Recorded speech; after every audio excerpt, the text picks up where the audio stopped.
சிவனுக்காக வைத்திருந்த அன்னத்தை கபாலம் உண்டதை கண்ட அந்த நொடியில் பார்வதி தேவி எவ்வாறு விஸ்வரூபம் எடுத்தார் தெரியுமா? பிரம்மாவின் 5வது தலையை தனது திரிசூலத்தால் கொய்தார். ஆனால் அதனால் ஒரு பயங்கரமான சாபம் ஏற்பட்டது. பிரம்மாவின் அந்த சிரசு கபாலம் சிவபெருமானின் கரத்திலேயே ஒட்டிக்கொண்டது. எவ்வளவு முயன்றும் அது அவரை விட்டு நீங்கவில்லை. பிரம்மஹத்தி தோஷம் அவரை சூழ்ந்தது. சிவபெருமான் பிச்சாடனராக உலகம் முழுவதும் அலைந்தார். ஆனால் கபாலம் அவரை விடாமல் தொடர்ந்திருந்தது.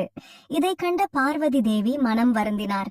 தம் கணவரை இந்த சாபத்திலிருந்து விடுவிக்க வேண்டும் என தீர்மானித்தார். மகாவிஷ்ணுவின் அறிவுரைப்படி அவர் சிவபெருமானை தண்டகாரண்யம் என அழைக்கப்படும் மேல்மலையனூர் மயானத்திற்கு அழைத்து வந்தார்.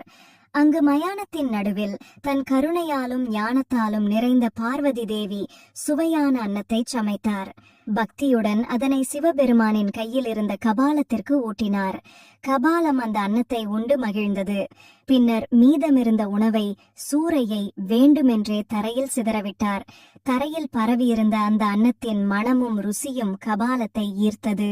மேலும் வேண்டி அது சிவபெருமானின் கையை விட்டு கீழே இறங்கி தரையில் இருந்த உணவை உண்ணத் தொடங்கியது. அந்த நொடியில் பார்வதி தேவி தன் விஸ்வரூபத்தை எடுத்தார். அவர் ஆக்ரோஷமான அங்காள பரமேஸ்வரி வடிவம் எடுத்தார். தீப்பொறி போன்ற கண்கள், அகண்ட சக்தி, பரம ஒளி, அந்த மயானமே நடுங்கியது. தன் வலது காலால் கீழே இருந்த கபாலத்தை மிதித்து தரையோடு அழுத்தி அடக்கினார். அந்த சாபம் அங்கேயே முடிவுற்றது. சிவபெருமான் பிரம்மஹத்தி தோஷத்திலிருந்து விடுபட்டார்.